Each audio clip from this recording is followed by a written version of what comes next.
Menteri Koordinator Bidang Pembangunan Manusia dan Kebudayaan Republik Indonesia Pratikno mengadakan rapat tingkat menteri untuk membahas penanganan pasca erupsi Gunung Lewatobi.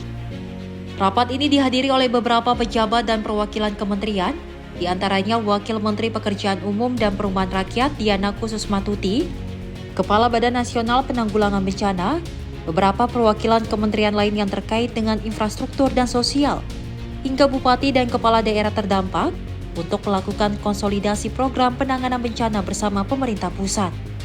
Rapat ini digelar untuk mempercepat pembangunan hunian tetap, perbaikan infrastruktur, serta pemulihan layanan dasar masyarakat terdampak.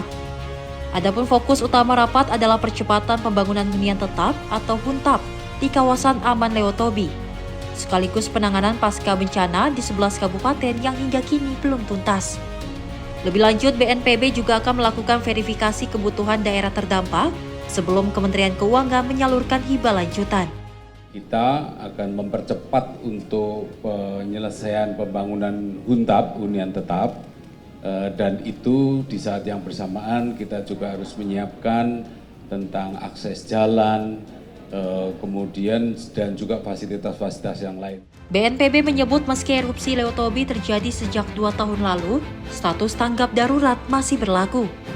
Sebagian besar warga sudah tinggal di hunian sementara, namun 250 kepala keluarga masih bertahan di tenda pengungsian. Ditargetkan akhir Agustus seluruhnya sudah dipindahkan ke hunian sementara yang lebih layak. Hunian sementara tahap terakhir akan selesai akhir Agustus ini. Setelah itu masyarakat akan pindah ke hunian tetap yang aman dan jauh dari kawasan gunung. Masyarakat sebagian besar yang terdampak ini sekarang sudah ada di hunian sementara. Hunian sementaranya sudah berjalan, kehidupan masyarakatnya sudah normal. Tetapi masih ada satu tempat di pos Konga itu yang masih tinggal di pengungsian, di tenda, ada 250 kakak. Tapi itu segera akan dipindahkan ke hunian sementara. Karena hunian sementara yang tahap terakhir ini akhir Agustus ini akan selesai.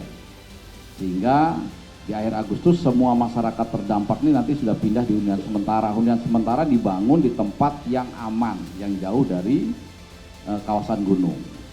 Kemudian tentu saja mereka tidak akan tinggal sementara di hunian sementara karena namanya juga sementara.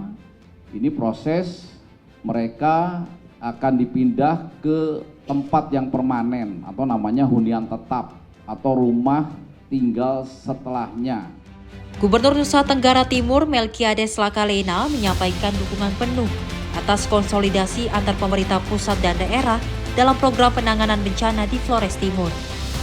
Selain infrastruktur, pemerintah daerah juga berharap dukungan pusat untuk pemulihan pendidikan, kesehatan, dan ekonomi masyarakat terdampak. Sejauh ini yang kami cermati bahwa seluruh proses persiapan untuk melaksanakan penanganan di Gunung Lewatobi terus berjalan dengan baik. Dan tentunya sampai dengan saat ini kekuatan dan juga dukungan dari pemerintah pusat melalui BNPB dan Kementerian Sosial. Kami juga minta untuk di aspek pendidikan, tadi sudah disampaikan juga, Kemendikbud juga siap untuk membangun sekolah-sekolah yang memang rusak. Juga dari Kemenkes untuk puskesmas yang rusak di daerah perbatasan di Sika, juga di daerah Flores Timur, dan juga tentunya untuk boleh mempersiapkan sumber pendapatan baru bagi para pengungsi di daerah Flores Timur. Dengan percepatan ini, pemerintah berharap masyarakat terdampak erupsi Lewatobi maupun bencana di daerah lain segera mendapat kepastian hunian dan kehidupan sosial ekonomi bisa kembali pulih. Dari Jakarta, Nadia Kusuma, juru kamera Rona Bayu, Simpo TV melaporkan.